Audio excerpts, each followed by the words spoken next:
സുമേഷ് ചേട്ടാ, നമ്മളെ സച്ചിൻ ഉണ്ടല്ലോ, ഒരു തലതെറിച്ച പെണ്ണിനാണല്ലോ കല്യാണം കഴിക്കാൻ പോകുന്നത്. അതിന് ഞാനിപ്പോൾ എന്താക്കണോ? നിങ്ങൾക്ക് ആ കല്യാണം മുടക്കിയിട്ട് അവനെ ഒന്ന് രക്ഷിച്ചൂടെ? എന്തിന്? എന്നെയും ആരും രക്ഷിച്ചൊന്നുമില്ലല്ലോ, അവനും പെടട്ടെ.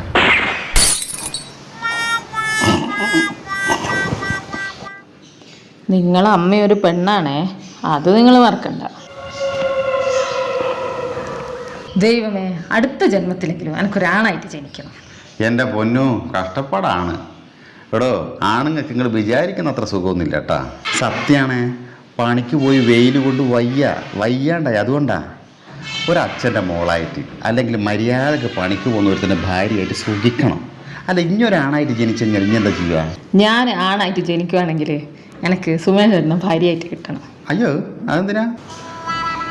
പലിശ സഹിതം തിരിച്ചു തരാനാ മോനെ വക, അത് വീട്ടാനുള്ളതാ. അങ്ങനൊന്നുമല്ല, ഞാൻ സുമേഷ് ചേട്ടനെ സ്നേഹം കൊണ്ട് പൊതിയും. ഒരു ഭാര്യ ഭർത്താവ് എങ്ങനെയാണ് സ്നേഹിക്കേണ്ടതെന്ന് കാണിച്ചു തരും. ഇങ്ങോട്ട് തരുന്ന സ്നേഹത്തിൻ്റെ 10 ഇരട്ടി സ്നേഹം ഞാൻ തിരിച്ചു തരും. എന്നിട്ട് സുമേഷ് ചേട്ടനെയും കൂട്ടിയിട്ട് കുളു, മണാലി, കാശ്മീർ, അങ്ങനെ ഒരുപാട് സ്ഥലങ്ങളിൽ യാത്ര ചെയ്യും. എൻ്റെ കുറേ ഫ്രണ്ട്സ് എന്നോട് പറഞ്ഞിട്ടുണ്ട്, ഇതുപോലെ ആണായിട്ട് ജനിക്കുവാണെങ്കിൽ കുറേ സ്ഥലങ്ങളിൽ യാത്ര ചെയ്യണമെന്ന്. അങ്ങനെ നിങ്ങളെല്ലാവരും യാത്ര പോയി കഴിഞ്ഞാൽ ഹണി റോസിന്റെ വീഡിയോ എടുത്തിട്ട് ഫേസ്ബുക്കിലിടാൻ ആരെങ്കിലും വേണ്ടേ? അയ്യേ, അമ്മ എന്താ നീ പറയുന്നേ? ആലും പോട്ടെ, അമ്മ പെട്ടെന്നൊരു സാണായി, അമ്മ എന്താ ചെയ്യുക? ഞാനാണെങ്കിൽ ആദ്യം എൻ്റെ ബ്രേസിയർ ഊരിയിട്ട് ദൂരേക്ക് വലിച്ചെറിയും. അയ്യേ, ആടാ, ആണായി ജനിക്കുവാണെങ്കിൽ മിനിമം ഒരു ബാരങ്കേ നായരായിട്ടെങ്കിലും ജനിക്കണം. കാണുന്ന പെണ്ണുങ്ങളെല്ലാം നോക്കി പീഡിപ്പിക്കണം. എന്നിട്ട് സ്വന്തം ഭാര്യയെ വർഷത്തിൽ 3 എണ്ണം വെച്ച് പ്രസവിപ്പിക്കണം.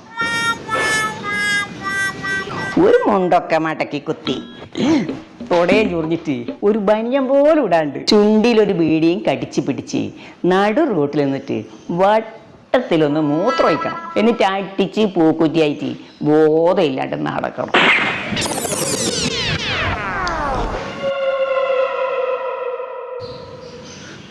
വെറുതെ അല്ല ദൈവം അട്ടക്ക് കണ്ണും കുതിരക്ക് കൊമ്പും കൊടുക്കാത്തത്.